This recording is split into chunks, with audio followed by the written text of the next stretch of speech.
Welcome to the War Room, where we decide who won this week's Wednesday Night War between AEW Fyter Fest and NXT Great American Bash. My name is Michael Valenti. Let's start things off with the AEW Tag Team Championship match on Fyter Fest. Adam Hangman Page and Kenny Omega square off against Private Party, and the street fight between Mia Yim and Candice LeRae.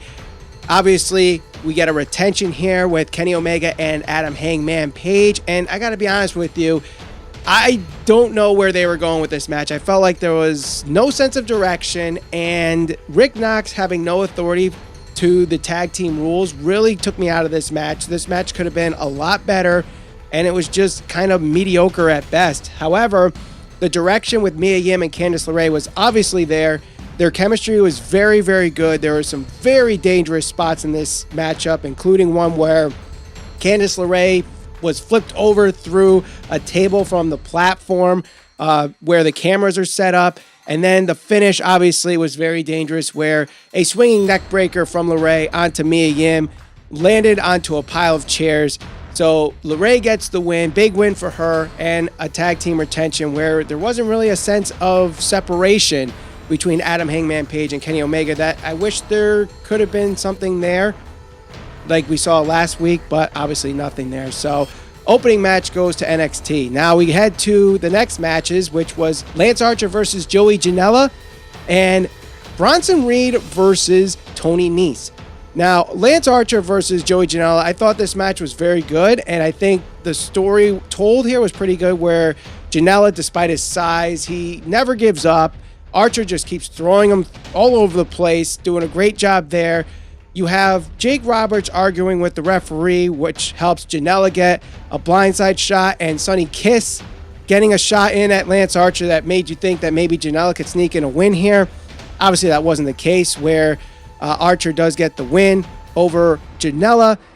Bronson Reed versus Tony Nese, I thought that was a good match too, and Bronson Reed getting the win on a splash off the top rope onto Nese. I think that the quickness and agility from Nese helped in him trying to counteract Bronson Reed's strength, but obviously not enough to get the victory there. Bronson Reed has a bright future in NXT. I think that he's starting to rack up some big wins, and hopefully this leads to a big push for him in NXT. And honestly, I think this match just lacked just the build. Just the lack of build for me just took me out of the match a little bit. So I'll give the win here to Lance Archer and Joey Janela. Next up, we have the announcement from Taz that was supposed to send shockwaves to the wrestling world, as Tony Khan promoted. And we also have Johnny Gargano versus Isaiah Swerve Scott. Now, the announcement that Taz has is that he has unveiled the return of the FTW Championship. For those who don't know, that was a belt in ECW that Taz introduced to ECW as a way to have a championship, because Shane Douglas refused to challenge him in a championship match. And because of sinus infections and injuries and just refusing to fight Taz, that's how the FTW Championship was created. And that's kind of the parallel here, where because of what's happening with the pandemic, Jon Moxley has refused to show up, obviously to keep everybody safe. But Taz saying, hey, let's put a belt on Brian Cage because he really should be the champion here. That's the parallel there. And it's not really a sanctioned title, so it kind of has that $1 million belt for those that are WWE fans. It's kind of that same situation where you give guy a championship, but it's not recognized, but still adds prestige to the wrestler.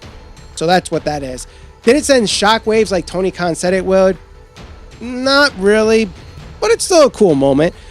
Johnny Gargano and Isaiah Swerve Scott was a good match. However, I don't think it got to that next level. It felt like they were kind of holding something back. This could have been a great match. I mean, these guys are two of the best athletes in NXT, and it was still a good match, but just something was just missing here to make it a great match this week on NXT. Next up, we have a couple multi-man tag matches for AEW. It's the 8-man tag where the Young Bucks and FTR square off against the Butcher and the Blade and the Lucha Brothers. And in the 6-man tag for NXT, it was Drake Maverick and Breezango going against Legado del Fantasma. I mean, say what you want about the 6-man tag. It was a solid match. It was a good way of trying to separate Santos Escobar from Drake Maverick. Until it mattered in that match, However, there's no way it was going to compete with the 8-man tag at Fyter Fest. What a match. What a match. I mean, you saw FTR doing things with the Young Bucks. You saw the Butcher and the Blade doing things with the Lucha Brothers. Storytelling, especially with the finish where Matt Jackson accidentally kicks Dax Harwood to lead to the finish of that match. Obviously, creating some tension between the Bucks and FTR. And hey, Rick Knox actually enforced tag team rules. You actually saw him counting when there were multiple people in the ring. People, enforcing who the legal man in the ring was. Rick Knox. You should tell that referee in the first match how to enforce tag team rules because he needs it. Next up, Nyla Rose squashes a couple of wrestlers. And Johnny Gargano and Candice LeRae have an interview backstage. Now, Nyla Rose, after her squash match, she talks about her plans with the AEW Women's Championship. She's talking to Hikaru Shida and says that to ensure she gets the Women's Championship back, she's hiring a manager, but has not announced who it is. Now, during this time, Penelope Ford gets a couple shots from the camera here, so either this is a sense of foreshadowing that Penelope Ford is, in fact, the manager of Nyla Rose, or it was a red herring to make you think that. And I think that was a great little addition to this little wrinkle in here because it was Penelope Ford that just lost a match for the AEW Women's Championship. So we know that Nyla Rose isn't out of the picture. We know Penelope Ford isn't out of the picture. It's just a matter of how that picture is painted for the future of the AEW Women's Championship. I thought this was very well executed. The only question I have, though, is Nyla Rose is a pretty good promo, and given her size and in-ring ability, which I think has improved significantly, I don't know if she really needs a manager, but I could be wrong. Let me know in the comments who you think Nyla Rose's manager is going to be. As for the Johnny Gargano, Candice LeRae interview, they're talking about how they're the power couple of NXT and they need to right some wrongs. And Johnny Gargano hints at first going after Finn Balor. So obviously we're going to be revisiting this storyline between Johnny Gargano and Finn Balor. And I have no problem with that. They had a great match before. They'll have another great match again. Next up, we have SCU versus the Dark Order. And Mercedes Martinez versus Santana Garrett and NXT. I thought there was some good storytelling here with the SCU versus Dark Order match. Obviously, before the match, you see a huge ass bruise on Colt Cabana's left side. I mean, this thing is almost taking his entire left side of his body. And it is real. According to Brian Alvarez, he does say that actually is a legit bruising. Damn. Let's just say that. Damn. But obviously, they played into that a little bit in the match. Obviously, the story being told that Colt Cabana needs a big win here, and the Dark Order help him get that big win. And actually, there was a little bit of storytelling where Colt Cabana actually takes Christopher Daniels off of a pin, which looked like it would have solidified a victory for SCU. And you see a little bit of arguing between Colt and Christopher Daniels, like, hey, I thought we were friends. But at the end of the day, it's AEW. Wins and losses matter. So I thought that was a good way to tell that here. Was it the greatest match ever?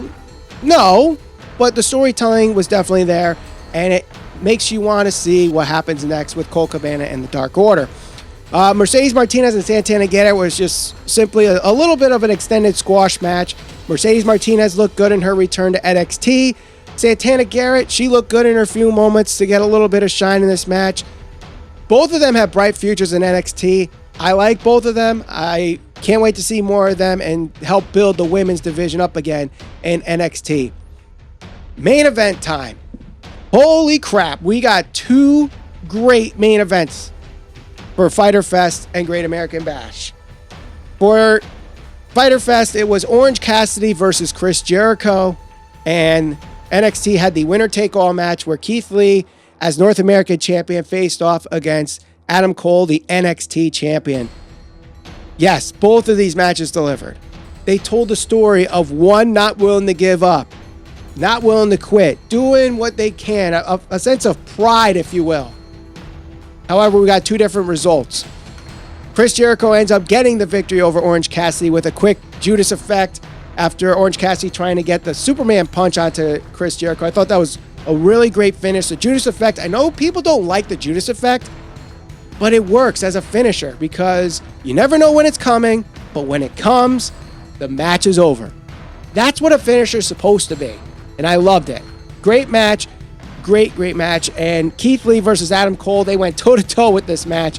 I mean, yes, spoilers played a role in both these matches, but Keith Lee just not giving up on Adam Cole, and Adam Cole throwing everything at him. Blast shots, Panama Sunrises. It was so great when Keith Lee got the finish, where Adam Cole was trying to get one last Panama Sunrise on him. But then he catches him, Spirit Bomb, Big Bang Catastrophe. We have a new NXT champion and the first dual champion in NXT being Keith Lee. And I loved how after the match, when we see all the confetti going over Keith Lee, looking over in the rafters is Killer Kross and Scarlett Bordeaux. So obviously we know at least one of the future contenders for one of the championships of Keith Lee, as it's going to be Killer Kross. I'm assuming the NXT championship. I can't wait for that story to be told here on NXT for the weeks to come. Also, I like that Keith Lee won clean. No outside interference from the Undisputed Era. That was good. Give him a solid victory, a good victory. But now, it makes you wonder what's next for the Undisputed Era. So let me know in the comments what you guys think happened to the Undisputed next. Do they stay in NXT? Do they get called up to either Raw or SmackDown?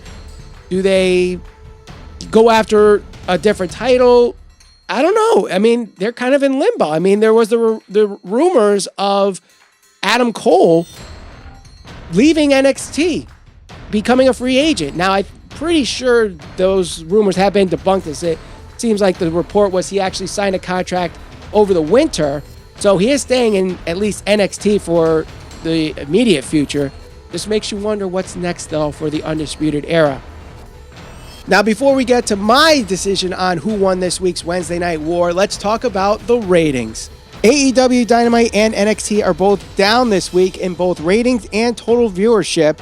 AEW Dynamite was able to win the 18 to 49 demographic this week with a .28 rating over NXT's .20, and NXT won the 50-plus demo with a .39 rating over AEW's .27, and NXT also won the total viewership for the third week in a row. They did lose nearly 40,000 viewers, but were able to still get the win. 759,000 viewers compared to AEW's 715,000 total viewers.